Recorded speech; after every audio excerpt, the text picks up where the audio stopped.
Hello and welcome to the AA Ireland podcast, season 3, episode 6. I am Blake Boland and as ever I'm joined by Paddy Common. Now today we are doing a special on car use and a move to alternative ways of transport. Now the last week we made a suggestion. We put out a press release calling for a free trial of public transport for a limited time only, yes, suggesting something like 1 week perhaps, and it got misinterpreted wildly. People ran away with it in the media and we got accused in some quarters of being very disingenuous, just to put it politely in some ways, with this suggestion, so that we thought we'd just delve into it a little bit more then this week. So Paddy, who are we chatting to on the podcast this week? Well, we've a variety of people. Firstly, we are talking to Daniel Murray, who's a journalist in the Business Post. Daniel's been writing for years on transport, but latterly he's been really getting stuck into this topic. And so we thought he would be a great person to firstly talk us through and set the scene and round up some of the reporting that he's been doing recently. So let's listen to that now. This week, as we said, we are talking all things public transport. And in order to start off the discussion and give a rounded view of where we are, we thought it best to bring in what we think, Blake, is probably the best guy in Ireland currently writing about public transport, Daniel Murray from the Business Post. Thank you, Daniel, very much for coming in. You've been writing really extensively on both the proposals for further charges coming down the line to get people out of cars and the incentives for public transport that are coming up in the future. Can you give us, I suppose, a potted view of where we are currently? You've written a lot recently. There were proposals coming up. The AA proposed a free trial of public transport, which got mixed views. Where are things right now, in your view? Okay, yes. So, look, thanks for having me in. First of all, it's great to be here. And look, this all has to do with the Green Party's term in government and delivering on climate action. And it set out, 2.5 years ago, 2020, to pursue climate action across a range of sectors.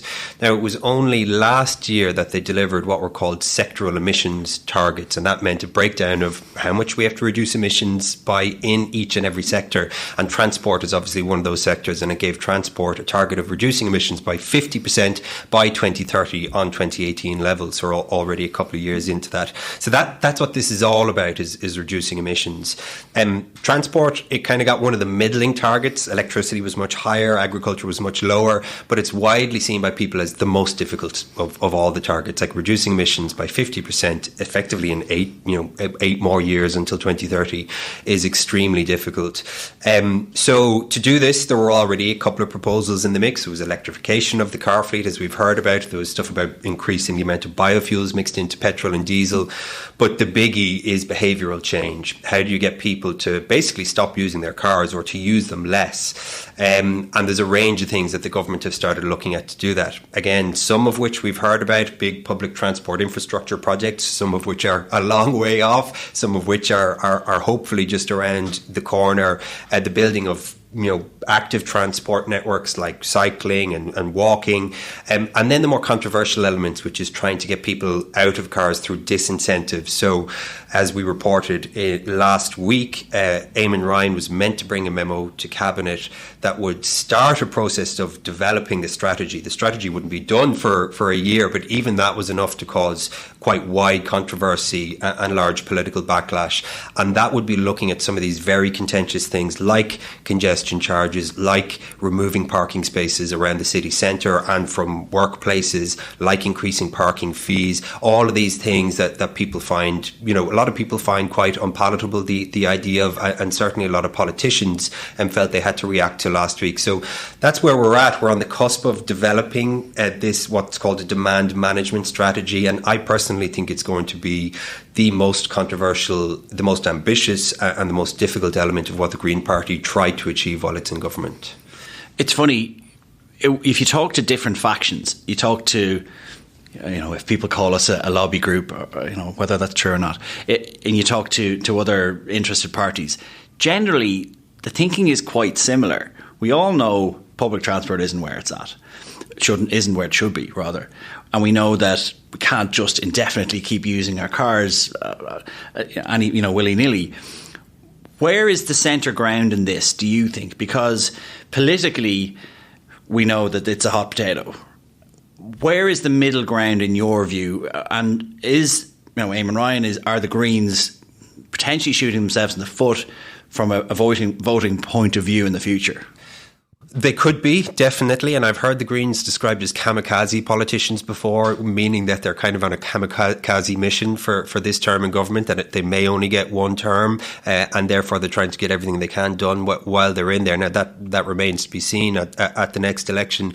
But I guess in terms of where's the middle ground or where's the centre ground on this, the difficult thing about this, maybe in comparison to other policy areas, is that we have targets that have been set in terms of our climate emissions reductions. And those targets have flown from the science, at the highest level, at a global level, needing to keep, global warming under 1.5 to 2 degrees, flowing down to Ireland in terms of what we need to do over the next 10 years and over the next 30 years to do that, and then into those individual sectoral emissions targets. So to do that, this is what makes it difficult, is there a middle ground between achieving those targets and not achieving them? I mean, the high likelihood, I honestly think, is that when we get to 2030, we won't have achieved many of these targets, and that's the likely centre or middle ground that we arrive at. But it is not politically palatable, and lots of people would say not scientifically palatable, to admit that or to stop striving to try and achieve it. And so in the transport sector, that does mean trying to induce massive behavioural change. I think that National Transport Authority modelling that was done alongside the last Climate Action Plan showed that even if you electrified, I think all new cars electrified by 2030, so effectively 1 million electric cars on the road, even if you increase biofuel blends in diesel and petrol, you only get 34% emission reductions. So you have another 16% there that you have to get, and that has to come from modal shift, behavioural change. So I don't think that the Green Party are going to take the foot off the gas on this, but I think it's going to become hugely politically contentious, and even more so because, interestingly, I spoke to the Deputy Mayor of Paris about what they've done in Paris. There's been huge modal shift there and reallocation of road space. And I said, what lessons do you have for Ireland? And he said to me, move quickly in the first half of your political term, because there's a political economy to these things as well. And I think we're now moving in, we are moving into the second half of this government's term. I think this is going to become extremely politically difficult to deliver as we move into local and European elections next year, and this could become a single issue for people, and as we move into general election, possibly 2024 as well, but at least early 2025. So yes, I think it is very difficult for the Green Party, but I don't think they can take the foot off the gas on it at all. And potentially nor should they. But something we suggested last week was, why don't we have a trial? Why don't we give this a go? Now, we've had backlash in some areas, but it goes back to that point about behavioural change. How can we, as a nation, slag off public transport or say it's great if we haven't actually tried it in the first place to see if it works? Yeah, no, look, I think the proposal was a very interesting one that you put out last week. Yes, since then, people have pointed to the study by the National Transport Authority, or Ernst & Young, commissioned by the National Transport Authority, saying that free public transport only results in a reduction in walking or cycling trips, as opposed to a large reduction in car use. But crucially, we hadn't asked for free public transport. Yeah. We had asked for a free trial. It was a sample. Yeah. Let's have 2 weeks or a week. So we don't think it's feasible to have free public transport. It's very expensive, and we've seen those reports. So why do you think there would even be a hesitancy? We haven't certainly had any response to this in terms of giving it a go. Is it because, as has been pointed towards and has been pointed out a direction, that it will highlight how bad it is in some areas, or are there other hesitancies towards that? I mean, it's kind of the irony of this. There seems to be concern that if you did make it free, even for a short period of time, that you would drive up the user rate, and therefore capacity would be exposed, and that definitely is a concern for people. But there are benefits to doing these kinds of trials. In fact, I was present in Bonn in Germany years ago when they did exactly this. I was there for COP25, I think it was, which is one of the climate conferences. It was being held in Bonn, and for the 2 weeks that I was there, they made public transport free for everybody, partially just because so many people had descended on the city, but two, as kind of a climate promotion objective. And they had lots of interesting types of electric buses and hydrogen buses driving around as well. And I always found it an interesting experience because people are stuck in their travel habits, and it's very hard to change your own daily routine travel habit back at home. But I moved to Bonn for 2 weeks. Day one, I tried out a completely new travel pattern. I went and walked 10 minutes. I got on a tram. I travelled 20 minutes. I got off the tram. I used a share bike to get to the climate conference. And within 3 days, that was travel habit, it felt as natural to me as anything else. The likelihood that I would have, gone through such a dramatic travel pattern shift back at home just for the sake of it, wasn't very likely. So these things are worthwhile. I think they're worth doing. They show people the benefits. They maybe force people to try out new travel patterns. So definitely something worth considering. But there are concerns about the current capacity of public transport, which in the short term is really only going to be improved by things like Bus Connect. If even that is the short term, we'll see how things go in the next 3, 4, 5 years.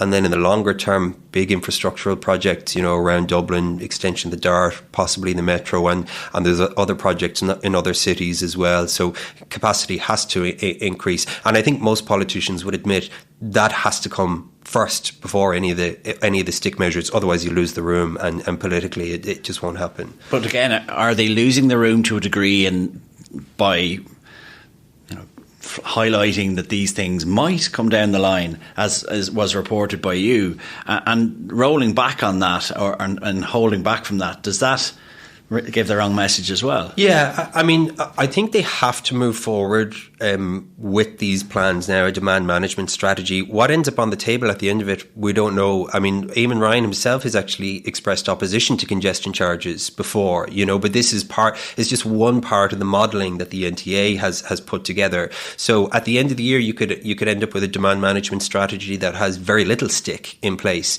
In fact, if I was to guess or to bet, I would think that removal of parking spaces is going to be the primary lever that they actually go for in government, and starting with, in particular, public sector workplaces to do that. So I don't think they have a choice but to try and push ahead with this and try and get at least a strategy in place before the end of their term.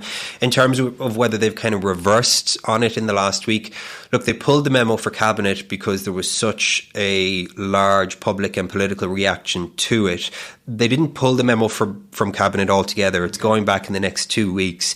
And I understand it'll pass easily because it isn't a memo that is actually considering all of these controversial things. It is a memo to say, let's start considering them and put a strategy together by the end of the year. And even when that strategy is done, the policy options that will be picked from it won't be decided until they're decided. So in some ways, we're just in the foothills of making a plan about a plan. The Greens are doing an awful lot to bring in new measures in terms of public transport. Do you think that message is being lost a little bit with all the talk of potential new taxes and congestion charges, etc.? Do you think that message is being lost? Well, it's always the problem with media in general, and we would be one of the culprits on this front. If it bleeds, it leads.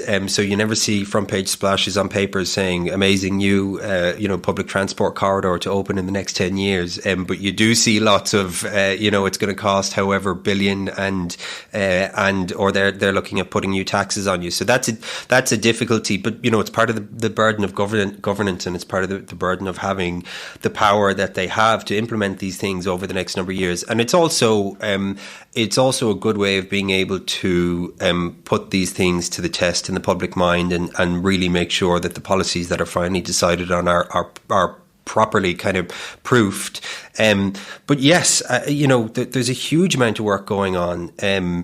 I do hear a narrative a lot about the Green parties are in government and they've done nothing, and that's just not the case. I mean, what's happening, the level of what's happening is extraordinary. And the question really is about speed, not about volume of what's actually happening. People often ask me, do I feel kind of downtrodden covering climate issues, and do I think targets will be reached?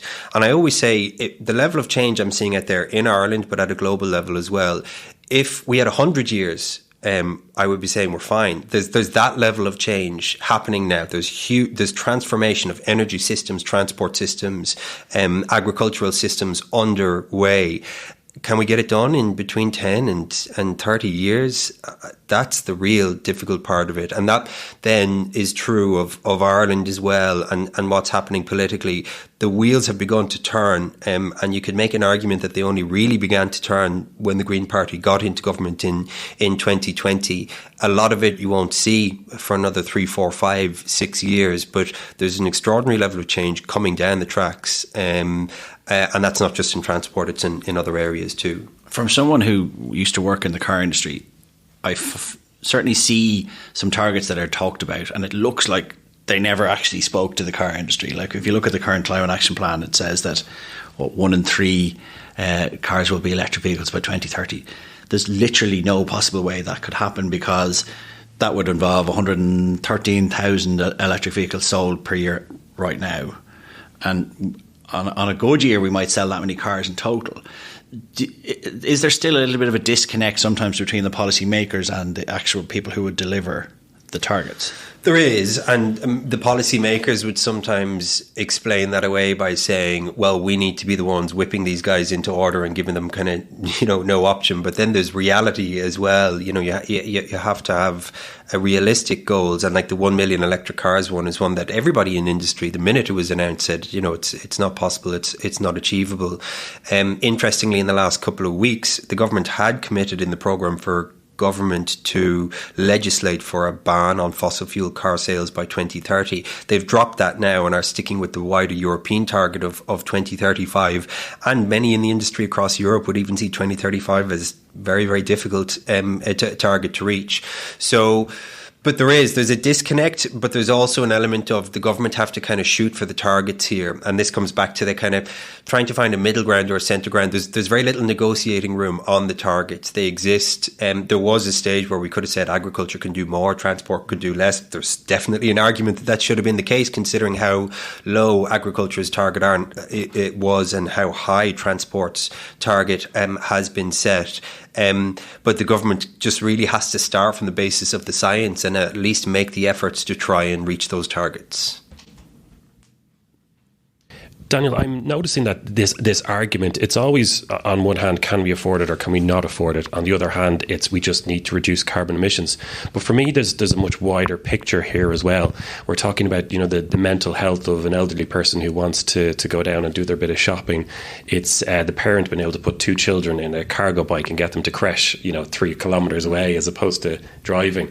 So there's a much bigger picture here. Is that fair to say? Are you seeing in the background the people that you're talking to consideration of that bigger picture? Is it just simply cost carbon emissions? No, there is definitely consideration of that bigger picture. And on the one hand, say, like you say there about the pensioner needing to get around and therefore needing to, to be able to use their car, especially in rural Ireland. I think that's something that's considered in the modelling. So while in the big urban centres, or Dublin in particular, they want car ownership to drop by about 15% in the next 10 years. In rural Ireland, they're only looking for a drop of car ownership of about 1%.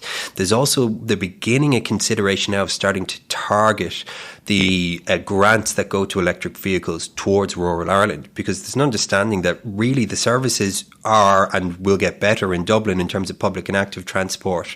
But in rural Ireland, even with all of the work that's going to happen in the next 10 years, people are going to stay reliant on their cars. So can you electrify cars in rural Ireland more?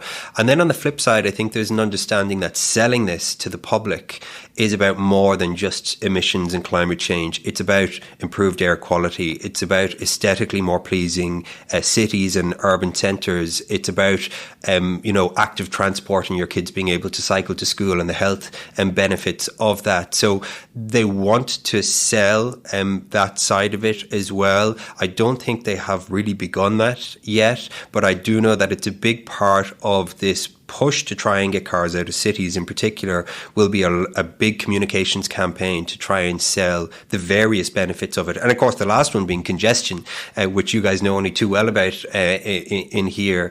And that being another one as well, that if you can, reduce cars in big cities, and then you don't have people sitting in traffic for the length of time that people end up sitting in traffic for. So there's pros and cons, and those things are considered on both sides, I think. But that goes back to the question, Blake, as well.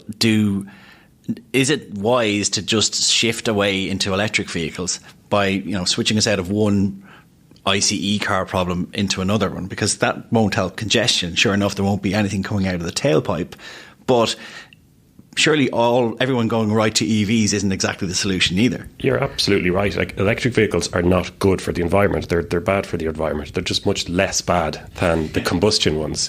And you still, if you shift someone from a 2.5 ton diesel SUV into a 2.5 ton electric vehicle, you've still got many of the same problems. So it's much wider than that, of course. What's your view on that, Daniel? Yeah, I think that is the case. And again, Brian Caulfield, who's one of the leading sustainable mobility experts in the country, has long been making this case. Just electrification of the fleet won't do it. We have, even if climate wasn't a problem, with demographic changes coming down the line, there's huge congestion issues. And then on the environmental side, in terms of the raw materials needed for this electric car revolution, it's actually quite scary in terms of what's going to be needed in terms of mining and otherwise. So they're not a perfect solution. They will address emissions. They will address pollution in cities if more cars are electrified. But ultimately, behavioural change and a shift towards public transport for people who commute into cities, and public or active transport for people who live within kind of city boundaries is the way things need to go. So finally, Daniel, we were coming out, I suppose, albeit naively perhaps, and asking, is there a way to get people to just try public transport? Do you think there's a better way to get people just to even give it a go? I think so. Again, I thought it was a good proposal to at least look at a trial of free public transport, and you could do it around a festival or something like that. Paddy's Week actually is almost the perfect week to try something like that. But I'd almost come back to you on that one and say, is it though? Because we have seen times where it's reduced on holidays and stuff like that. Is it not better to try it at the absolute worst time? I mean, it quite possibly as well. It depends on what the purpose of the trial is, but that is a good idea. Or trying it at weekends. There was a while where they were looking at kind of car-free Sundays and stuff in parts of Dublin. So it's something you could try at weekends. But actually, I think an interesting thing you could do as an initiative is try and get employers involved. So a huge amount of trips into cities are for work purposes. And while making public transport free, we've heard the arguments against it in terms of the overall cost in the long term and the possibility that people be incentivized to just be jumping on buses for the sake of it. I'd like to see the research. I'd like to see the research behind that. Given the buses are already running on that route. Well, exactly. But if you had the government is already planning on taking transport fares down more. They're going to reduce them. They haven't announced this, but I'm almost certain they'll reduce them by 50%, probably by the end of this term in government. So 50% below what they wwere before they started reducing them as part of the cost of living crisis. And then on top of that, if you get employers to start subsidising or creating kind of public transport benefits packages for employees, they could either pay for the rest or subsidise a large volume of the rest of transport to a certain level. That way you're leveraging that private capital. I think a lot of businesses would be on board for it because lots of businesses are looking to prove their green credentials now and get involved in these kind of schemes, especially the big businesses. It isn't a huge cost for them per employee if they were to subsidise, and that would make me think, maybe I will use the bus because it's paid for and that's part of the package of working for this company, that I can do that. So that is possibly another route towards it. Very similar kind of a goal is to try and get more people to consider public transport for their primary trips. The last thing I'd say as well is I think work is an important one because a lot of the time for recreational reasons, unless it's for shopping or otherwise, people do leave cars behind. Why? Because we consume a lot of alcohol in this country. So that's one way of certainly driving behavioural change. So I think the workplace and the role of employers is something that should be looked at. There's another issue that I'd like to address, and it's one that we don't speak about a huge amount, and it's with any major transition, not just in transport, there's a sense that it has to be just as well. It has to be fair. It can't, punish certain people. So when we're talking about some of these measures that are potentially coming in, be it congestion charges, increased tolls, fuel duties, and so on, is there a risk here that we're going to punish people that can't really afford it because we are struggling? A lot of people are struggling financially at the moment. That's always the risk with a lot of the stick approach to climate action. It's the risk with carbon taxes that have been committed to increase over the next 10 years, and it's been a risk across a range of other areas as well, like as we move away from fossil fuel industries, the closure down of peat stations and peat harvesting in the Midlands. There are people who potentially lose out on this, and as we see going through the cost of living crisis that people have been going through over the last year and a bit, it's a very serious issue for people, and there is a danger that you move first with just all stick congestion charges, increasing parking fees, that not only do you harm the people who can, least afford it, or drive people out of cities who are the poorest or most vulnerable, but that politically you lose the room as well. And that's the battle for, I think, the Green Party in government over the next 2 years, is how to move towards some of these measures, some of which will be needed, but to do it in a manner that doesn't lose their coalition partners, first of all, and lose the public more generally, and doesn't end up, as you say, punishing people who can least afford it. Daniel Murray from the Business Post, thanks for your time. Absolutely fascinating to get Daniel's take there.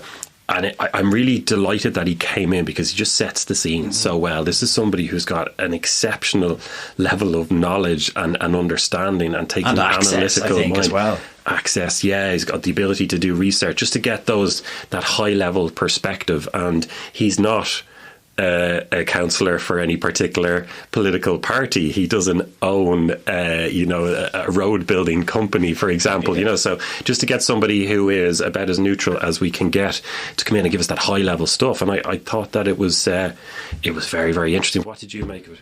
Yeah, look, I mean, I've been reading Daniel's stuff for quite a while, and it's excellent, and the analysis he gets into is really, really interesting, especially on that topic. So we moved on from that one, and I had read an interview just on Saturday gone in the Cork Echo by John Dolan, who's a journalist down there. And he had been writing about the fact that, look, where he is, and for the people who read his stuff, and there's just not great public transport. So I thought it'd be interesting to get John on to give his take on some of the things that are being talked about up in our part of the country. So let's listen to that now.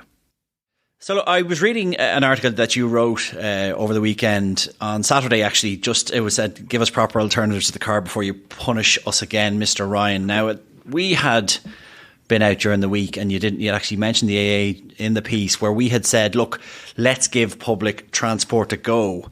Let's all do a mass trial, a big societal experiment, to see whether we can manage it, and what we learn from it. Your experience down in Cork, and you do touch on it in the piece. What's the state of play, as you see it, of public transport in your area? Well, you see, I'll tell you, Paddy, I live 20 miles west of the city, so I'm close to Macroom, is our nearest town. And it's pretty much non-existent, I have to say. And this is the issue I have with Eamon Ryan's proposals, I just think that, we've had enough of the stick. They can't keep increasing taxes on us. They can't keep saying we're going to reduce car parking spaces and make them more expensive and bring in these taxes to enter cities and these things, because there's no alternative. There literally isn't. I said in my article, Macroom is my nearest town, and we just had a bypass open, which is brilliant news. But, I happened to go into Macroom the other Friday, and there was literally not a car parking space around, because everybody has to drive. And my argument wasn't to say we need more parking spaces. My argument was, what's the alternative? Do any of these people, could they get into Macroom from wherever they're living if they didn't have the car? Because, the bus services around are so kind of patchy and infrequent. And literally, if you're elderly especially, or you're disabled in some way, then it's almost impossible to get around without the motor car. And this was my big argument, that they have to do more to try and wean us off the car, if that's the drug that they've given us for years, the state. They can't just turn around and start, hitting us with these big charges without offering any alternative at all. I literally don't have another option, Paddy. I really don't. I mean, obviously in Ireland we are taxed fairly heavily as motorists in terms of the tax we have when we buy it in the first place, vehicle registration tax, VAT, the tax on the fuel, annual motor tax is expensive compared to other countries. Would you feel that people in rural areas in particular are going, look, we are already paying through the nose. Why are you coming back at us again when we can't have an option? As you point out rightly, say if I asked you, for example, if you live in Macroom and you worked in Cork city centre, for example, I don't know whether that's a feasible commute, but would it be easy to do that? By public transport, sorry. I'd say lots of people do it. It's you could do it in maybe 40 minutes on a good day into the city, and obviously you have the issues of where to park and how much to pay and things. But by public transport, John, sorry. Yeah, there is a bus service that goes there. It's okay. If you're going to Macroom, it's okay. Because if you're living within Macroom town, you could probably do it, but it's not ideal. It's not that regular. But certainly, I'm 5 miles away from Macroom now. We have a bus that we live on quite a busy R road, and there is a bus service, but it's so infrequent that you just you couldn't do it. I mean, many times over the years, I've tried to look at options of using public transport, which would have to be a bus where we're living, and it's just not feasible. It simply isn't. It would take literally 3 or 4 hours, and I'd be driving to places and having to wait, and it's impossible.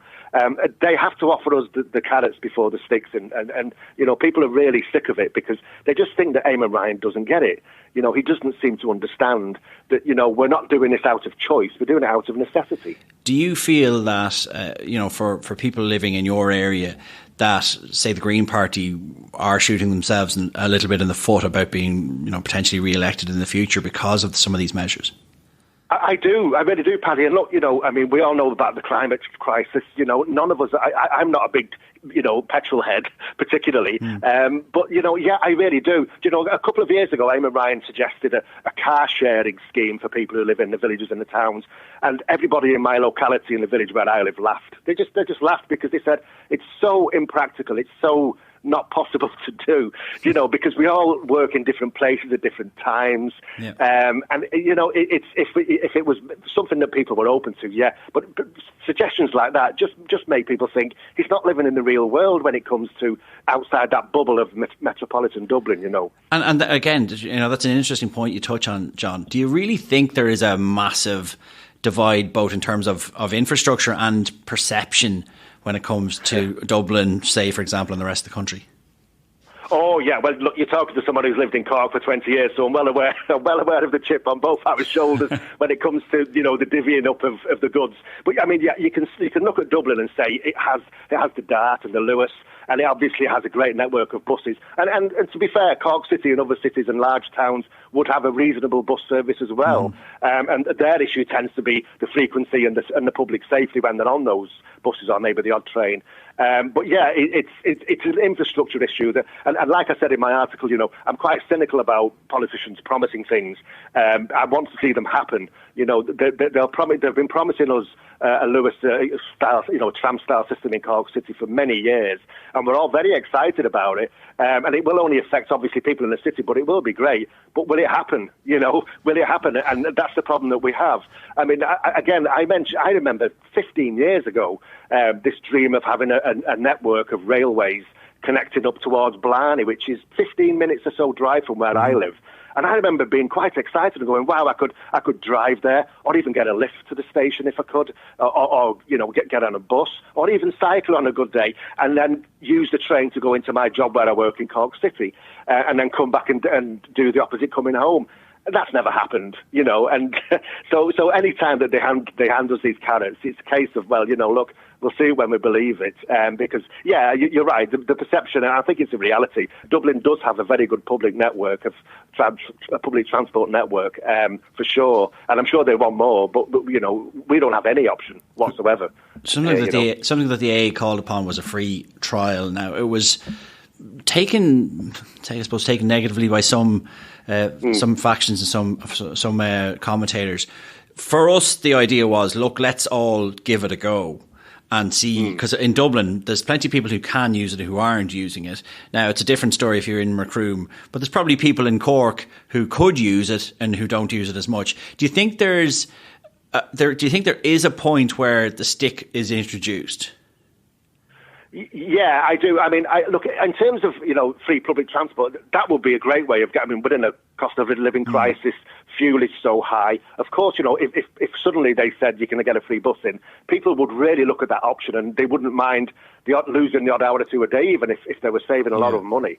I mean, personally myself, I don't mind paying a bit. I don't mind it if it was subsidised. Great, I don't mind paying something towards it. In recognition of the fact that there's people who, obviously there's bus drivers and people employed doing this, and we can't ask the state for everything all the time. So I don't mind paying something towards it.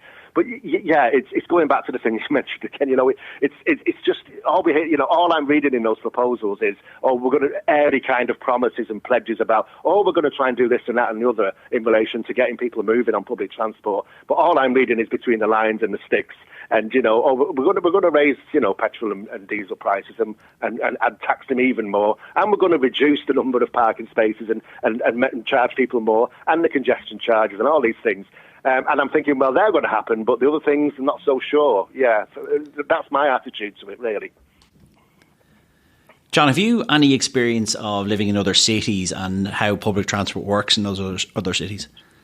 Yeah, absolutely. Now, I'm 20 years in Cork, but I was still, I did quite a lot of working life in England. Now, I'm from the northwest of England originally, and they have a very good, I'm from Warrington, so, you could go to Liverpool and Manchester, you wouldn't think of the car, you just get the train. And I used to work in my hometown, and I always got the bus then, even though I had a car in those days. And I also spent 2 years in London, and obviously London is just a wonderful place, but it's London Underground, and you barely need a car at all if you're in London. It's such a no-brainer to use the tube, and even the bus services are so regular and reliable as well.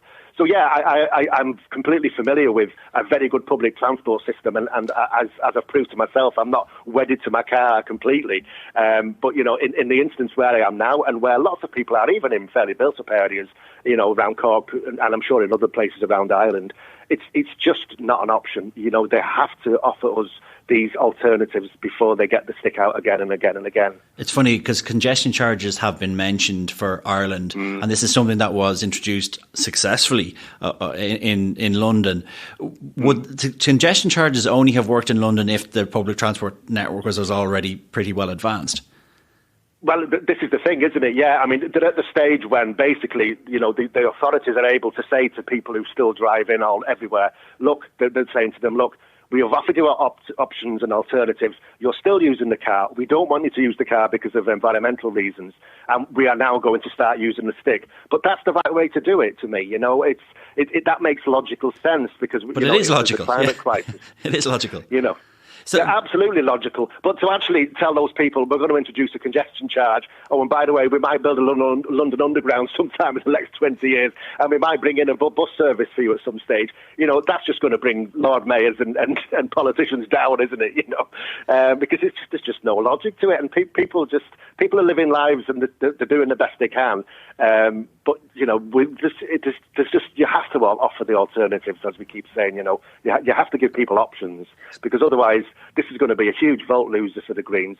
I like Eamon Ryan myself. He gets an awful lot of stick on social media. I know people in rural areas especially tend to pour scorn on him. I do like him because he's a principled man. He does have lots of ideas.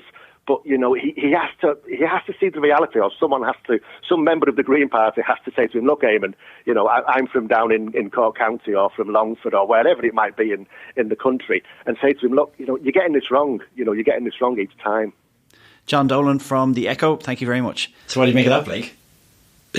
I'm glad you got him on to get that perspective, because and we're guilty as well. Now, I was born and grew up in Dublin. I don't live in Dublin anymore. I technically live in Louth, but still very much connected with Dublin. A 35-minute drive away and 20 minutes to Swords or something like that.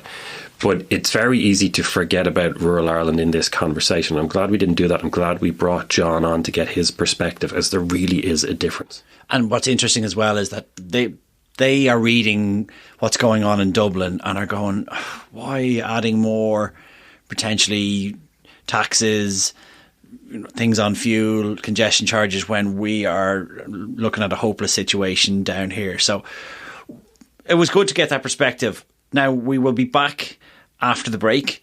We have split this podcast in two because what we have coming up is quite interesting. Blake, tell us.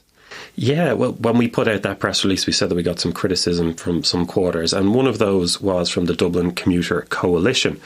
And we reached out to them and we said, well, look, let's talk. Let's keep an open dialogue here and see what comes of it. So in the end, they agreed to come in and be on the podcast. And we have a fantastic talk with Lauren Chute as part of the Green Party, as well as the Dublin Commuter Coalition, as well as Felgen Jose, part of the group. Some really, really interesting perspectives on how we might make this shift to other forms of transport. But let me not give anything away. Let's get the kettle on, let's get a cup of tea, take a break for a moment, and we'll bring that interview to you straight after.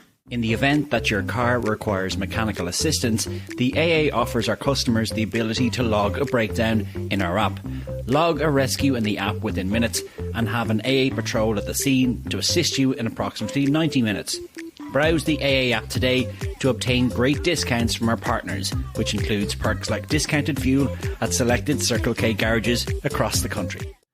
We're joined in studio by the Dublin Commuters Coalition, who is Lauren Chute and Felgen Jose. Guys, thanks you for coming in. Thanks for having us. And obviously you're not only there's a lot of us. There's a lot of us. But look, first things first, tell us how the group came about and what are the aims?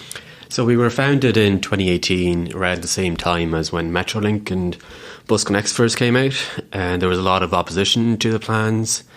There was a lot of misinformation, and we kind of realised that there was no group lobbying for public transport in Dublin, at least, for better public transport, because there weren't really many public transport projects for a couple of years, and whatever groups were there kind of died out. So a lot of us just kind of got together on Facebook and then Twitter and then in person, and we just kind of said, look, there's a void here for a pro-public transport, but also walking and cycling sustainable transport group to represent the interests of people who want better public transport, who want better walking and cycling infrastructure, who currently use it. And yeah, we immediately just filled that void. Media outlets started coming to us, and we started setting up a membership structure, and just engaging with politicians and local authorities and state agencies at every level to further that goal. So the membership has been steadily growing then over the last few years? So we right now have 250 paid members, and then just like followers and people who wish as well but don't contribute to it. I suppose it's a different. So look, dealing with perceptions at the start, would it be incorrect to say that you guys hate cars, for example? We have strong opinions on cars in city centres, in urban areas, and the need to move away from a car dominant. But do you think that cars should be got rid of eventually, or do you see that they will occupy a place? However they're powered is separate, but do you think that they occupy a place? There will always be people who need cars for whatever reason. I don't think public transport will serve every journey outside of urban areas, especially. And there will always be a need for cars, which is a lot less cars than what we have now. And how they're used, I suppose, essentially. So Lauren, tell us about your involvement here. Yeah, well, I guess I'd like to answer that last question in a personal capacity and probably more truthfully than Felgen just answered it. I personally have been on this journey with cars, I feel like, my whole life. And my earliest memories really are of my mum driving me to school, stressed out, being like, all I do is drive you kids in circles. All I do is drive you kids in circles. And when I was like one of the first people in my class to get my provisional license, and it was this moment of like independence for me. And my mum was able to go back to work, and I was able to drive my little brother around. And I was, I really liked car ownership. And then as a student, I did an exchange program at UC Davis, which is a college that was very much built around the bicycle. And the chancellor in the 80s just happened to do a trip to Amsterdam, saw how the changes that they were making throughout the Netherlands to make the bike the dominant mode of transport and to give children freedom. And he kind of implemented that in Davis. And, I showed up in Davis as a 20-year-old, couldn't really afford to get a car while I was there, got a bike for the first time since I was 9 or 10, cycling around my cul-de-sac. And I remember cycling from my flat to the university on the first day and just like having this huge smile on my face and feeling like actually quite silly and just overjoyed to be like moving around this way. And, that year of my life was just transformative, and how I understood what cars do to people, what cars do to communities. And, I ended up staying there for about 7 years and then moved back to Ireland in 2015. I lived in very rural Galway and, was in a position then where I had to own a car again. I had to actually do all of I had to do my driver theory test again. I had to do 12 lessons because my license had been lapsed for 5 years. So really had to relearn how to use a car again, and then was, driving to NUIG, spending, a couple hours a day in a car and just being like, this is so miserable. And it's, I just cannot understand how a city like Galway, which is, so small, so compact, where there was no space for cycling. And then, moved up to Dublin right around when Bus Connects, when the plans were starting to happen, and saw it as a real opportunity to, they were doing a public consultation. I got together with my neighbours and, we were looking at the plans, and a lot of it for Inchicore in particular was road widening, and we would lose our beautiful mature tree canopy. And I think I spoke to my neighbours and I had my 6-month-old in my lap as I was talking to them, and being like, I don't want to end up like my mum. I don't want to be like driving this kid around in circles every day. I want her to be able to walk across the road to school. I don't want to feel like I'm living on the edge of a cliff. I don't want to make a mistake and leave a door latched one day and, that's the end. What I saw happening to a place like Inchicore, which was once like the seat of public transport in Ireland, it's where we built these locomotives and we built the trams, and, thousands of people cycled there to work every day. And, now it's just a big yellow box with 9 lanes of traffic and people cycling on the footpaths, which are too narrow to even walk on. And, we got some really good changes made to that plan, and we got a lane of traffic taken out of it, and it's going to be a one-way system. I mean, it's still imperfect. There's still, lots more that I would like to see happening. But that feeling of like you can influence major infrastructural projects, just as a person speaking truthfully and honestly about the way that we're living, and because so much of car culture is invisible to people. Sorry, what do you mean by that is invisible to people? Just curious. Like, people expect when they walk, when they leave their homes to like go to a junction and stand there for 2 or 3 minutes sometimes while cars just whiz by, and don't think that there's something wrong about that, or that a choice has been made about, their time and their importance. How do you think we've got to the point that we are? How has that happened? Through reactive fixes to local congestion. So what I mean by that is, there's kind of 3 types of traffic, right? There's local trips, there's commuter trips, which are longer going through a place, and then there's service trips. And congestion happens when all those 3 trips happen by the same mode of transport at the same time. And, a planner will look at a place like Inchicore and be like, there's a whole queue of cars, going through that place. We should add a left turning lane to get those people through quicker and clear that traffic. And, we should make the wait time for the pedestrian longer, get more of those cars through. And what happens then is that it becomes more dangerous and less attractive to do those short local trips by walking and cycling. So then the people who are living locally end up driving for very short periods, for short trips, which, a generation ago would have been unthinkable. Yeah. And it becomes this cycle of car dependency induced demand where, people feel like, there's no value to me taking the bus because it's going to be stuck behind a load of cars anyway, so I might as well drive. And yeah, it's this vicious circle. And, a project like Bus Connects, and then an advocacy group like Dublin Commuter Coalition was finally a way for people who have really borne the brunt of car dependency and have externalized the costs of it. It's finally a way for us to say, like, this isn't right. We shouldn't be doing it this way anymore. And we want to do things differently. What do you see currently as being the obstacles to your aims? What's in the way currently? resources at a national level to kind of implement a lot of the projects that we support.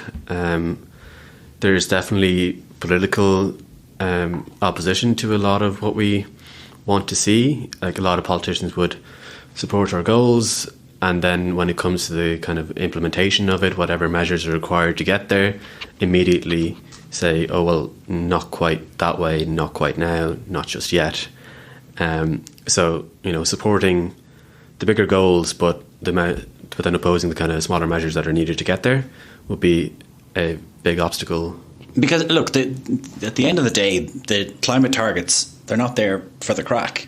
We have to meet them. And everyone acknowledges that, and there's huge fines if we don't. So I don't think anyone is, or anyone should certainly, logically be saying, okay, let's get in the way of that. So we all have to get there, no matter who you represent or what you do, whether you drive, cycle or whatever it is. Everyone has to get there. So what is it that's holding up progress in government, for example? Like, the Green Party have to be commended on the work that they've done on the first part of their tenure in terms of implementing sometimes unpopular views. But what's holding it up? And who are those people, who are those factions that are saying, oh, no, we don't want that? So if you look at the memo that was supposed to be brought to Cabinet last week, that was kicked down the road, delayed, not quite cancelled, but so it had a lot of restrictions for cars to reduce car usage in cities and across Ireland. But there was large opposition to that within government, from government TDs.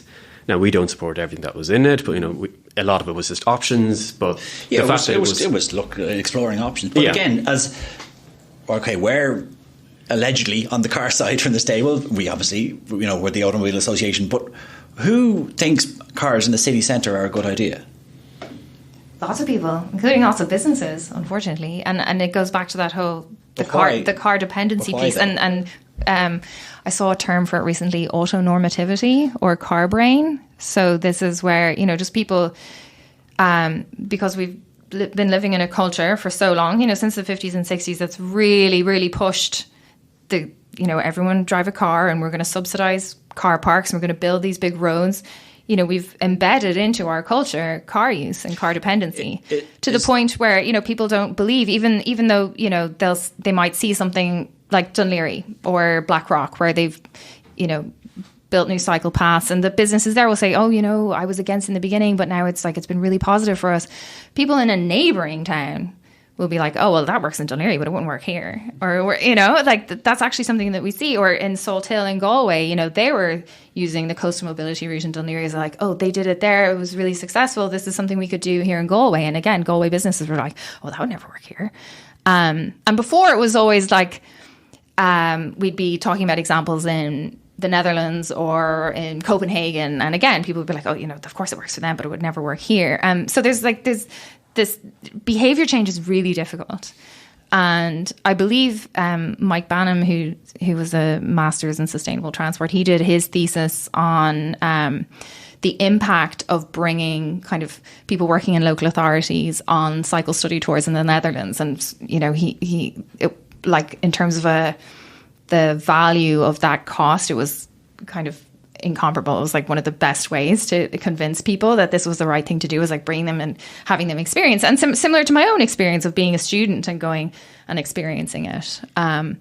Once you see it work, like and you come back to Dublin, you actually look at Dublin, you just see all of that space given over to cars. You can't unsee it, and becomes something that really upsets you, to the point where it becomes hard even to communicate it to people, because you're just like, my God, how can you not see what we've given over, like what we've lost in our city? The argument that's put forward by many motorists is, look, we pay extraordinarily high vehicle registration tax, extraordinarily high annual motor tax, our fuel is very expensive.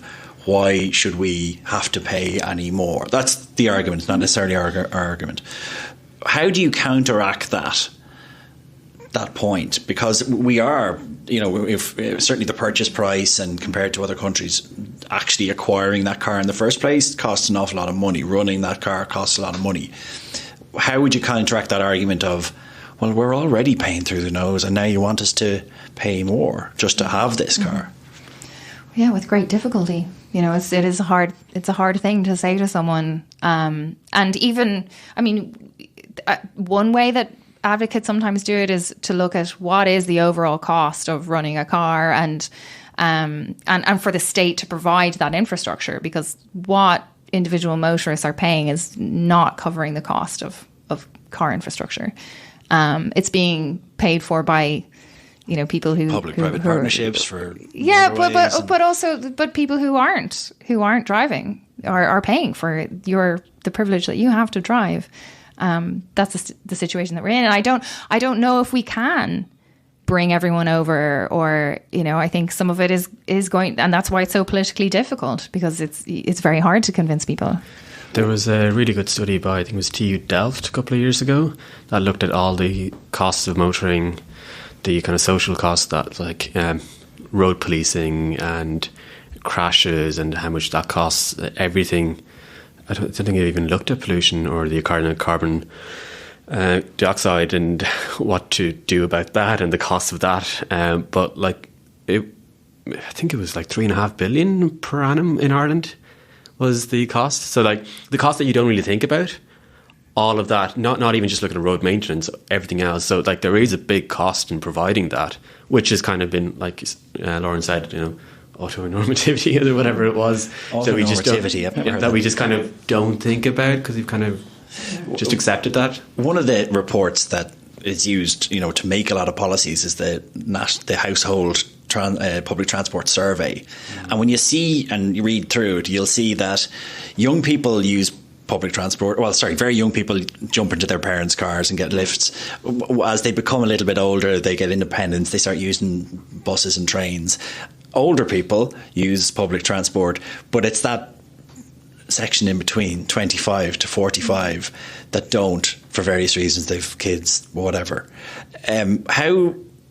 Firstly, how do you take care of those people? Because we know in Dublin, certainly car use is way less than in rural areas. I know it's two separate things, and I don't know whether your group necessarily, and I'm not going to say you don't care about the rural area, it's not your area of focus. There is that rural and urban divide. People we spoke to a journalist from Cork this morning, and they're saying that they feel that there's a conversation going on in Dublin about getting more people into public transport, whereas they're going, yeah, we'd love to do it. Please give us some to jump into. So how do you, certainly for the region that you take care of and the people you represent, maybe, how do you get more of that age group to try public transport? With better public transport. So that we've been making a lot of headways in that, I think, in the last year or two, with more local link services. Connecting Ireland is a plan that was launched last year to improve more local services across the country. It's like Bus Connects for basically the national network, just kind of rationalising a lot of the bus routes that are cross country, more local services, and a lot of it has been implemented. Wicklow has seen some results, and I think Clare's has seen some results. I actually use some of it. I try to go hiking by public transport sometimes. It's quite difficult, but it's gotten quite a lot better in the last year. So there's a new bus route, I think it's the 183, that goes from Naas to Wicklow through the Wicklow Mountains, through Glendalough, right, which kind of lets me to go to Naas and then get that bus into Glendalough, or go to, I think, Rathdrum and then get that bus back out that way. So we're seeing some improvements, but more of that has to be replicated across Ireland every couple of months or so. Basically, we'll have a new phase of that in different counties. So it's getting better, but fully accept that it just isn't there for a lot of people. And I think this is, sorry, Laura. Yeah, I would also say that it's much easier for the bicycle to compete with the car than public transport.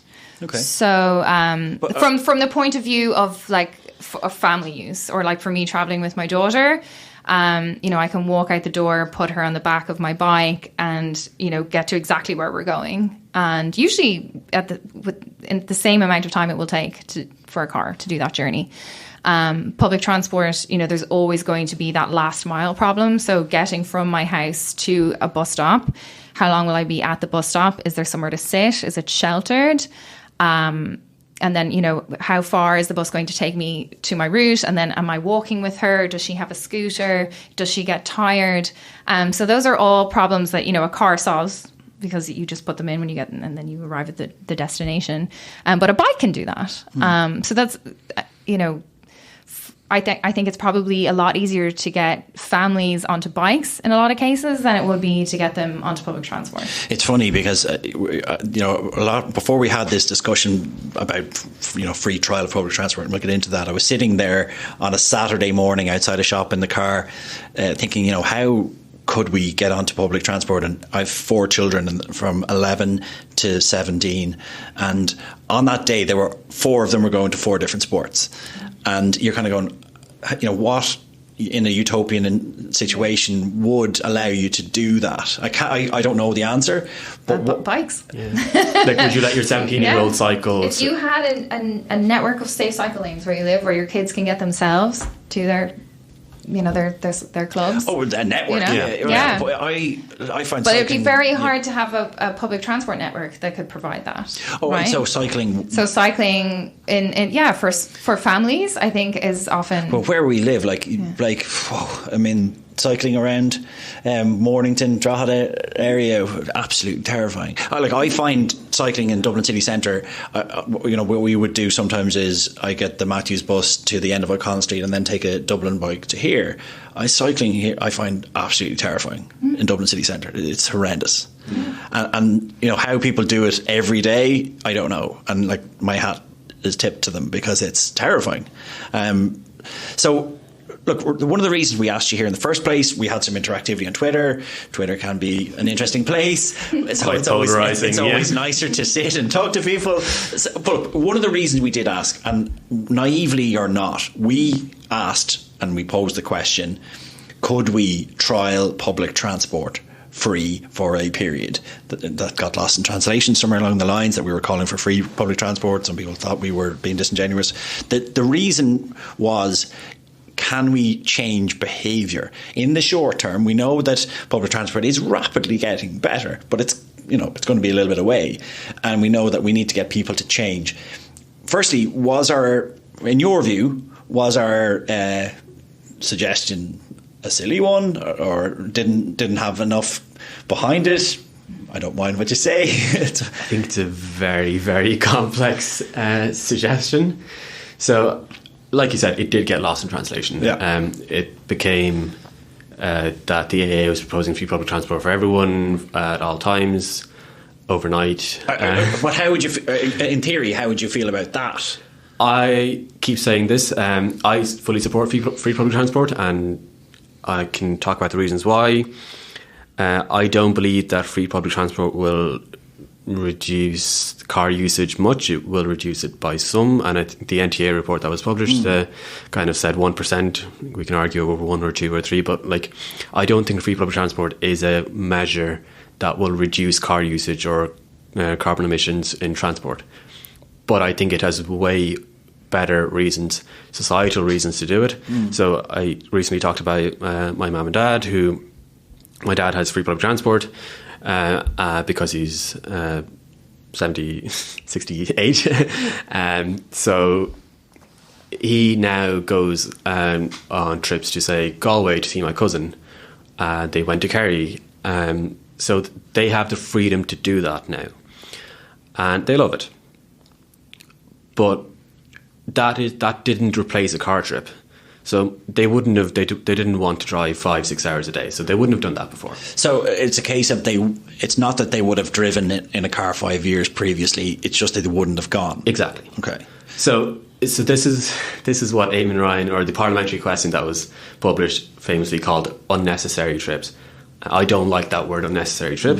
But again, possibly something that got lost in translation. So when you talk about unnecessary trips, I know what they're talking about. The academics know what they're talking about. The minister knows what they're talking about. But that's not a word you ever use in public, calling people's trips unnecessary. A little bit Big Brother, all right. So it's like, Lauren, sorry, where are you on and we'll get away from that in a second, but where are you on the free public transport in total argument? Where there's capacity, I would like to see trials. And like something Feldon and I have been working on for maybe the last 6 months is you know, kind of bus connects, and like the G-spine was recently introduced where I live, and you know, there just isn't capacity on that at peak times at all. So as the point being that if that was to happen, that it would have a negative effect because people would go, oh look, public transport's rubbish. Yeah, they'd be showing up at bus stops and the bus would go by them because they're full.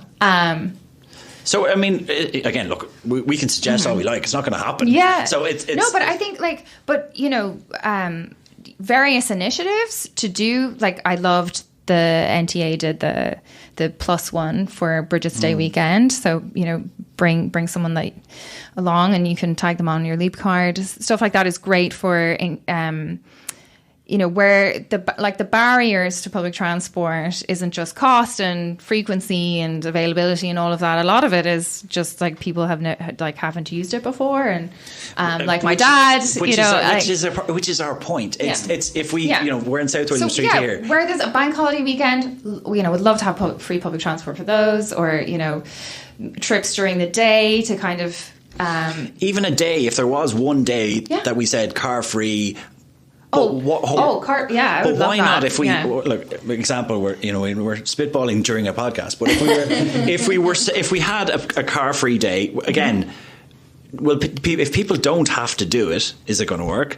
But do you need to make it free then to incentivize it? I think we can name all the car-free days in the world, but if you don't have to do it, people will go, oh, my car's outside, it's raining. Right. I suppose, like, I think we should approach it the way that Dublin City Council approaches, like, marathons. Like, I love the Dublin Marathon. That one day of the year we can walk around the city, like, no cars, you can, like, hear people. Yeah, St. Patrick's Day too. But what's wrong? So, like, every Sunday. Like, why not? So I suppose from our point of view. So Dublin hasn't really done a car-free day properly in a long, long time. I think the last time we did it was like 2010 or something, where they did one street around Marion Square, and it wasn't done properly. So yeah, I'd love to see car-free Sundays and stuff like that, and then, you know, but I guess from our point of view. And do you understand the logic of where we were going with that? I do now. Yes. More so than I did last week, when it kind of really just got mixed up with a lot of other people's opinions and a lot of other people's proposals. A lot of politicians had their own proposals for it, and the media narrative was very much just all mixed into. As someone who loves cars, I particularly love all cars, but I don't want to drive them in traffic. I don't want to drive them into the city centre for an hour and a half each way. I think it's bloody stupid to be on my own in the car with 3 empty spaces.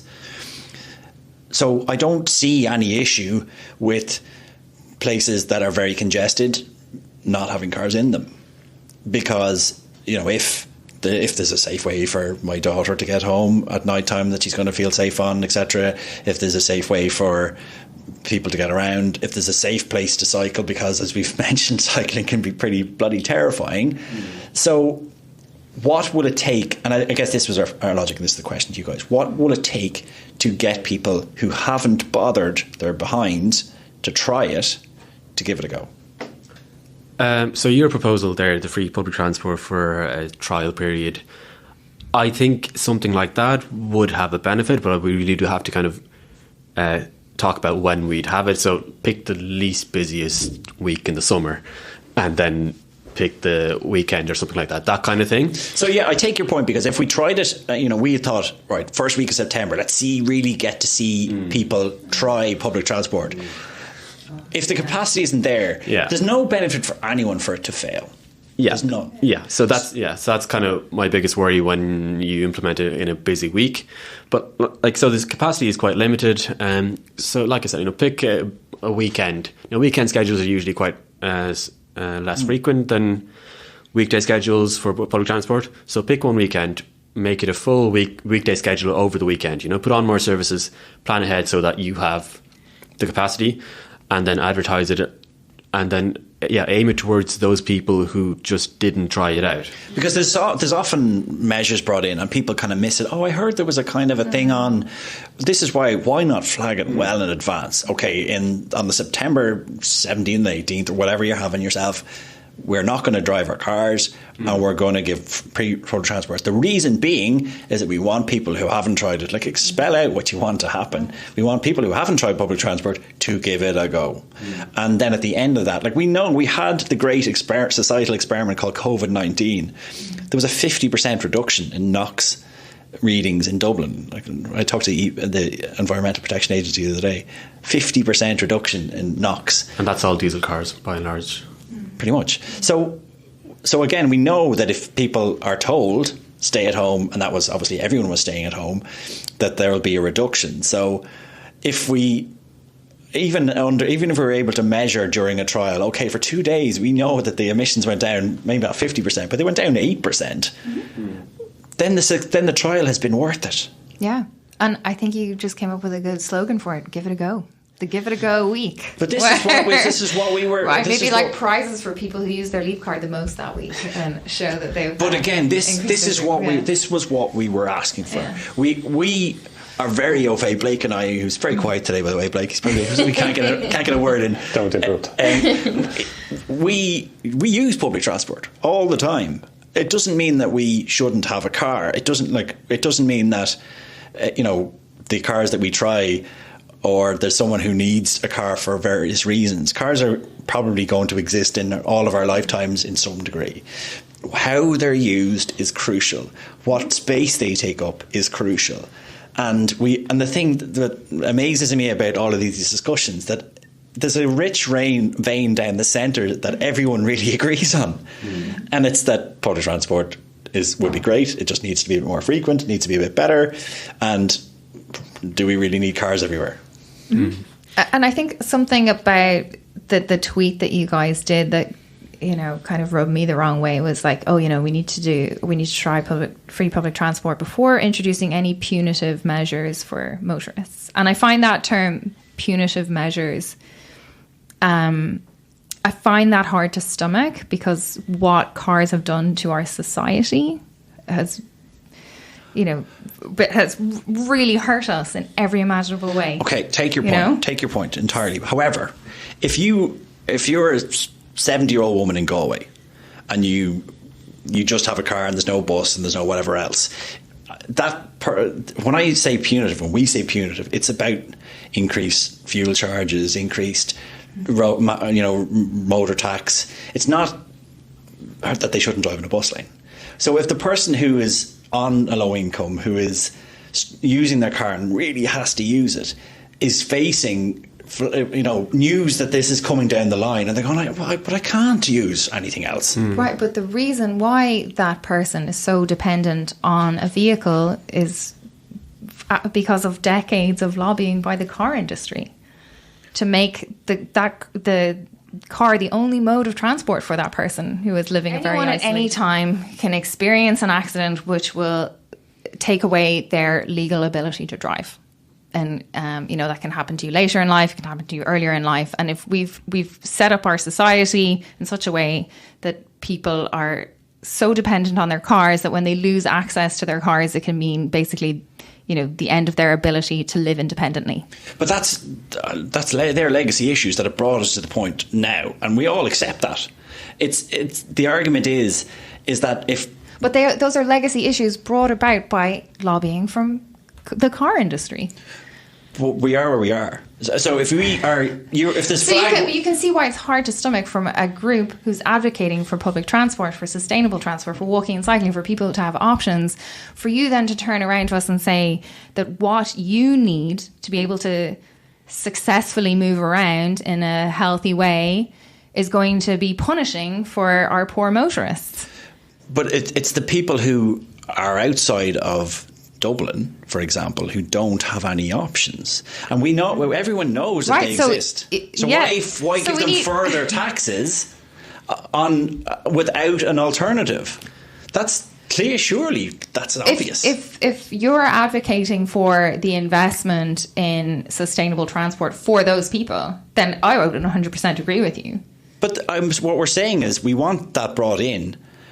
And we want, if there has to be a situation where there's more taxes, more penalties, that if people haven't used the public transport that has been provided for them Perfect.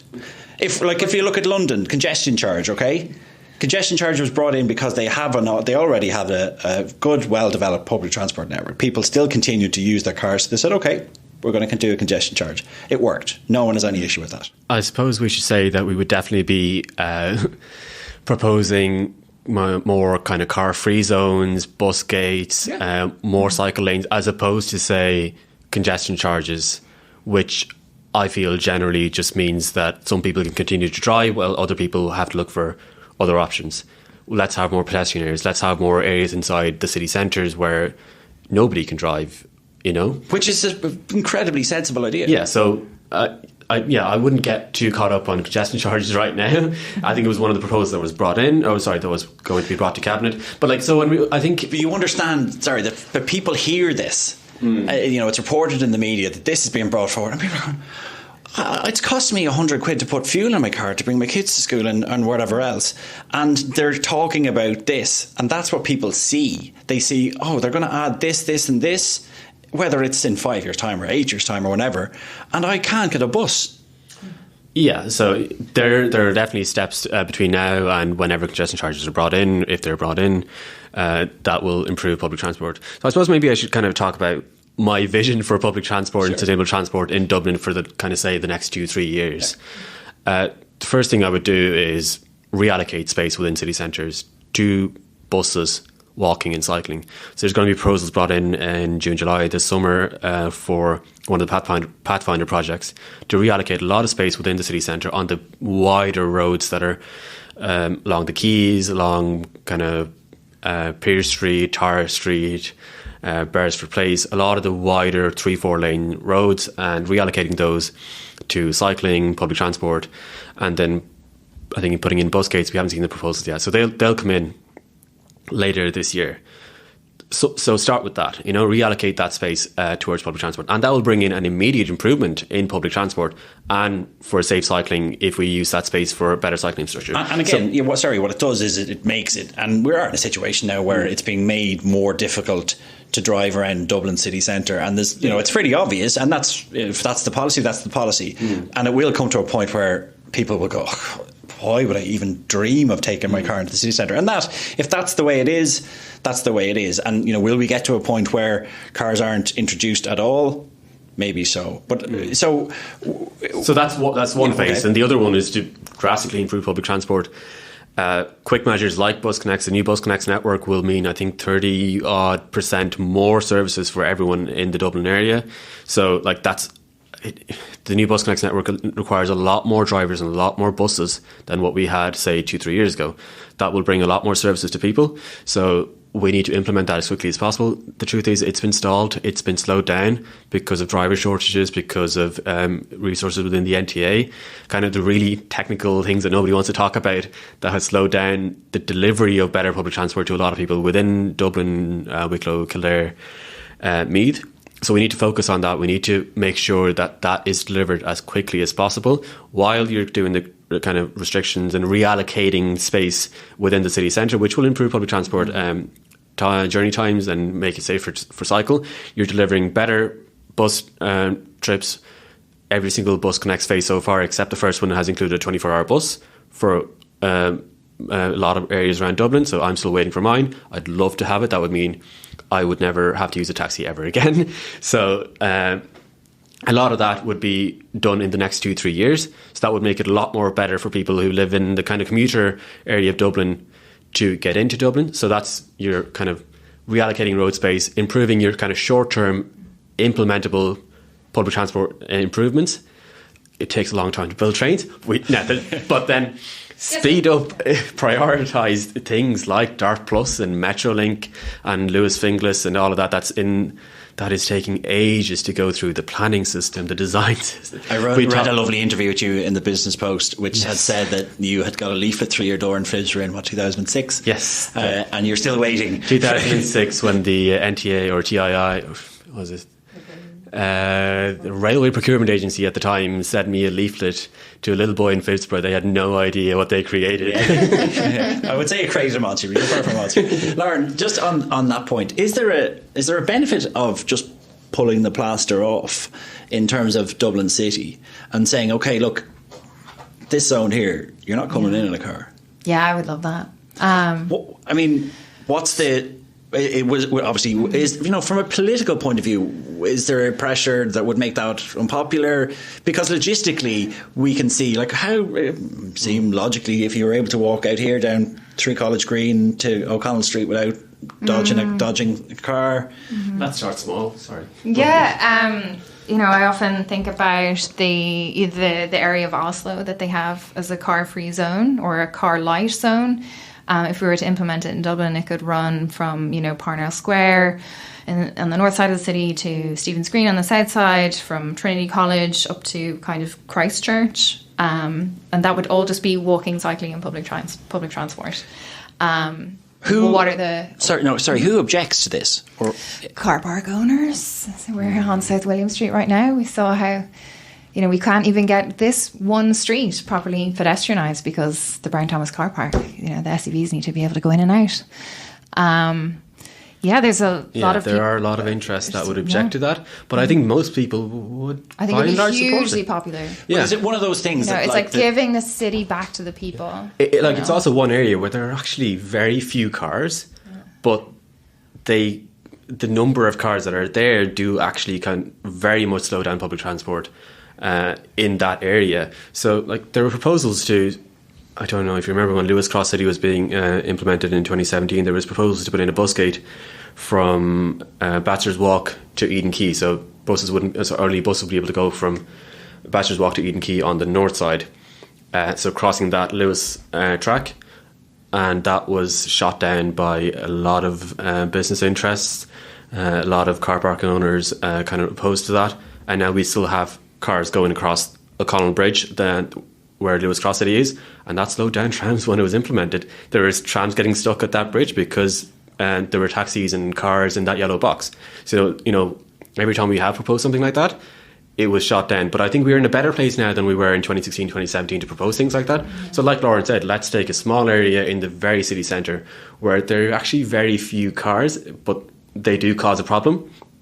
And most people wouldn't drive into that area. My dad would never drive to College Green. Wouldn't even dream of it.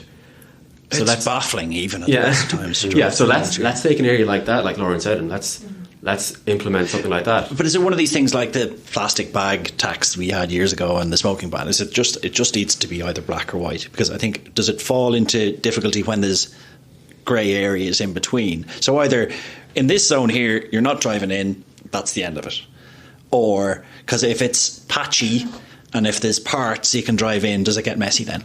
Yeah, I think a good way to think about it would be, like, think about Trinity College. Like, there are cars in Trinity College. You can access it, but cars aren't driving through Front Arch and they're not parking on the cricket pitch.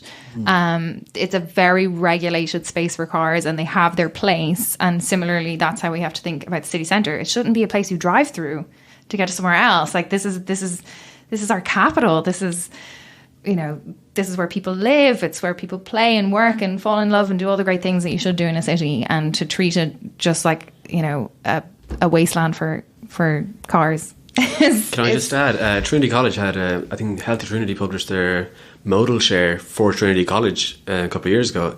99% buses, walking, cycling, tram, rail, 1% cars.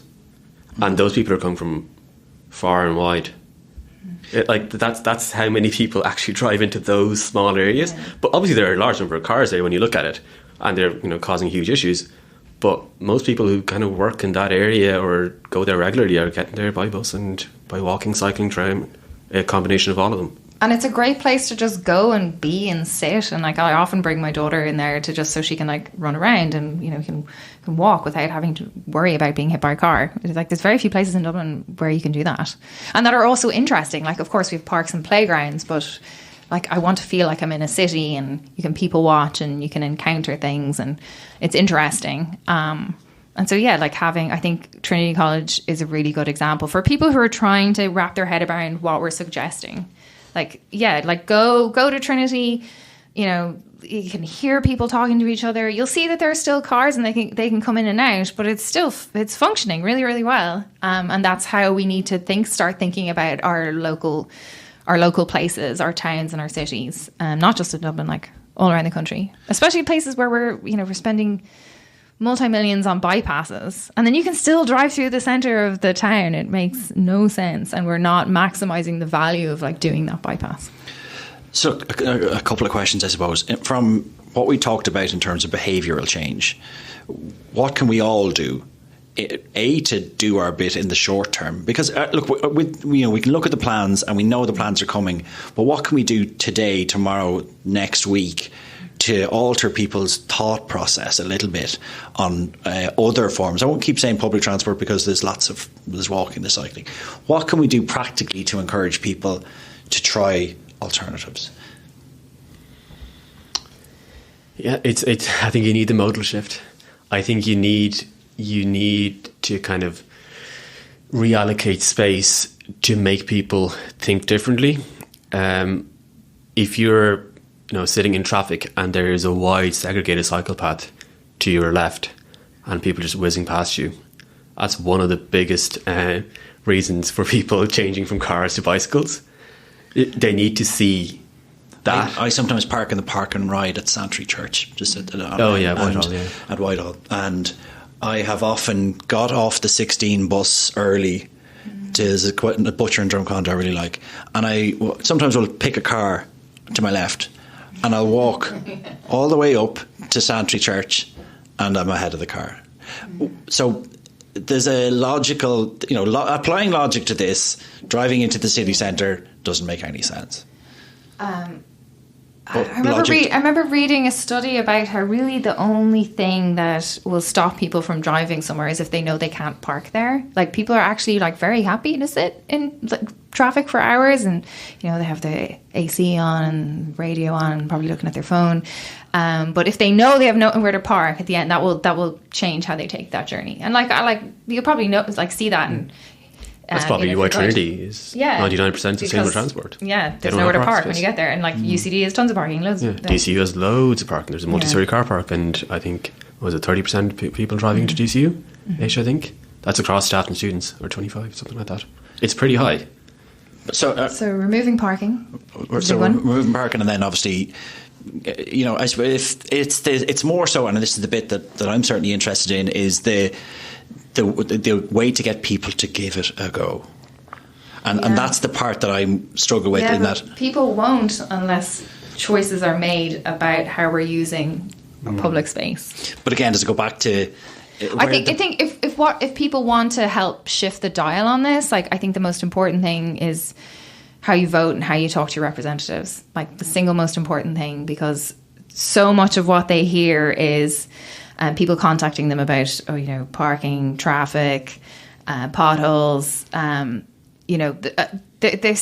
People seem to think that's when you contact your counsellors or around these issues, and they don't know I should be contacting them to how can I get that traffic light changed so I don't have to stand there in the rain for 5 minutes, or how do I get a safe cycle path in my area. Kind of training people to ask for the right things from their representatives is really, really important.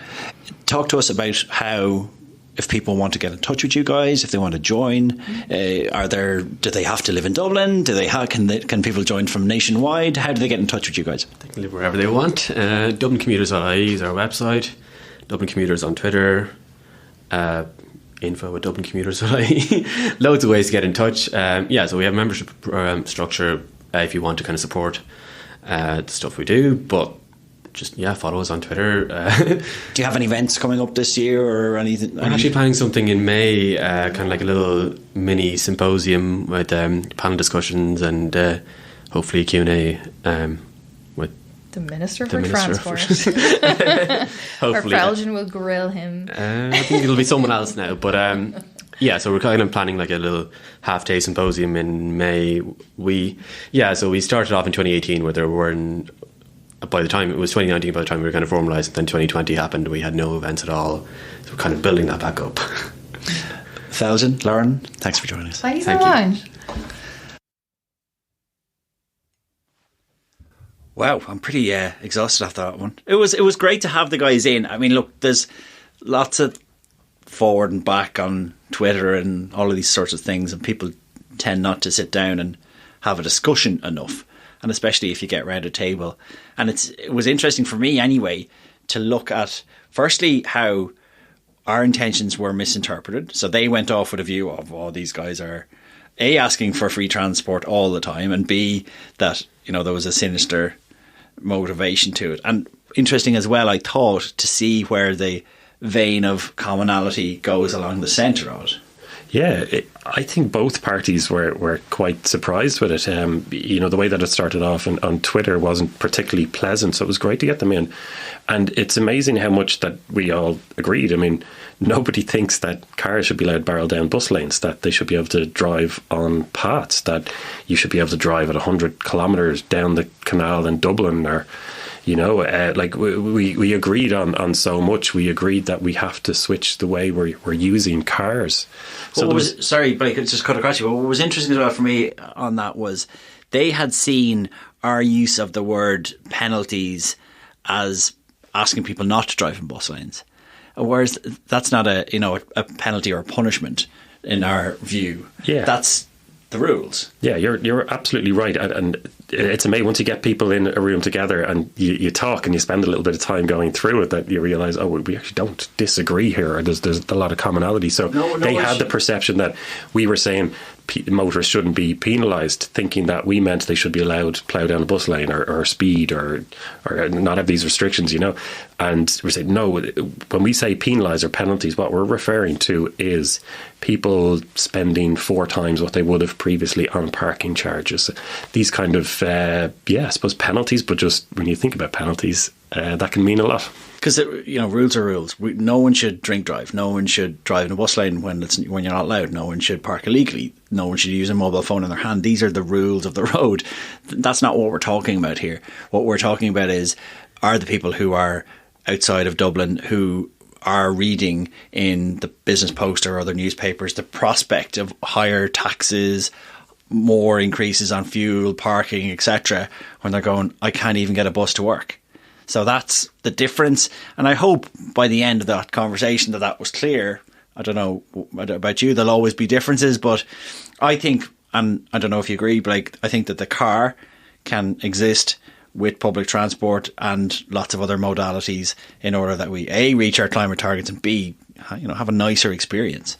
Yeah, and you put this to, because we spoke to a few other people in the run up to this podcast, and you had a few conversations on the phone that day, and even people who were very, very ardent cyclists want to see car use massively dropped.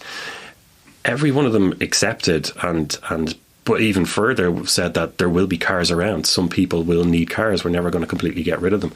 So it's just a question of finding that space in the middle where they can coexist. And, you know, there's definitely a point that we need segregated cycle lanes. We need to make it safe. We need to provide the people with the resources that they need to take those other forms of transport. And, you know, Paddy, you and I both have kids, and we both don't want to see 3-ton SUVs driving past the school gates at 80 kilometres an hour. You know, every single person in the country agrees on that, you know. Yeah, and so we also also finding the common area. We also would love to live in a place where you could walk safely or cycle safely, but unfortunately that's not the case more often than not. So, you know, I think what's the takeaway for me out of this, and I think probably you as well, is that there's no point any of the factions slagging each other off online or on a keyboard or flinging insults at each other, when the real work can be done sitting around a table and actually finding out what are the commonalities. Maybe the AA and we, us in as spokespeople for the company, were naive with our suggestion of a free public transport trial in September. But maybe there's an alternative. Maybe there's a car-free day that everyone signs up to, that then that day it's free, be it in July or another day, to get more people to try it. The aim of this was to get more people to give it a go. So let's see whether that might happen at some stage. Yeah, and on top of that as well, in that conversation that we had, Kelvin was proposing some interesting things whereby, because it was talk of punitive, and this is what can put people off. Well, can get people's backs up. They can create a lot of animosity towards the idea that we might create modal shifts. But he was saying that you don't necessarily need to penalise motorists. What we can do is you take like the Zero. I drove out to collect a car, and at one stage coming out past UCD, and the road was 7 lanes wide in one place. And he's saying, well, can we get away with 6 lanes wide and give that extra lane over to cycling, which is segregated? So that's not punishing a driver. It might make them potentially a little bit slower through that particular junction. But at that stage, no one's been punished, and someone who wants to or can cycle or is able to cycle can do that safely. Well, what impressed me about the guys as well was that you don't often see or hear in these arguments or discussions was rationality. It wasn't, everyone who drives a car should be burnt to the stake and everyone should, have their car taken off them. There was an acknowledgement that, look, for now anyway, and for, probably all in our lifetime, cars are going to exist, be they EVs or hydrogen or whatever else. But maybe let's look at the space that they occupy and also how we use them. And I think, that's pretty rational. It is, absolutely. And I think if we could get a lot more conversations like we had, it would be quite progressive, and instead of people shouting at each other on Twitter, get people in room, talk like this, come up with suggestions. And we've talked about this before in terms of the electrification of transport, for example. Perfection is the enemy of productivity. Yeah. If we wait for the perfect solution, nothing will happen and nothing will change. So let's go, right, what's the low-hanging fruit? Let's do that one straight away, no question about it, and just keep going that way. And something that was mentioned in the conversation with Daniel Murray as well was the fact that the Greens have done a really good job in their tenure so far in progressing public transport in particular, but often it just gets lost in terms of some controversies that people will focus on, be it increased taxation or otherwise. Yeah, they've done far more than we've seen over the previous decades. But anyway, that is enough from us today. We want to thank all the guests for coming in and speaking to us and just getting involved in the conversation. That really was a pleasure to have them in. That's it for this week. Stay tuned. Paddy, thank you very much for joining us. Take care and be safe, and see you next time.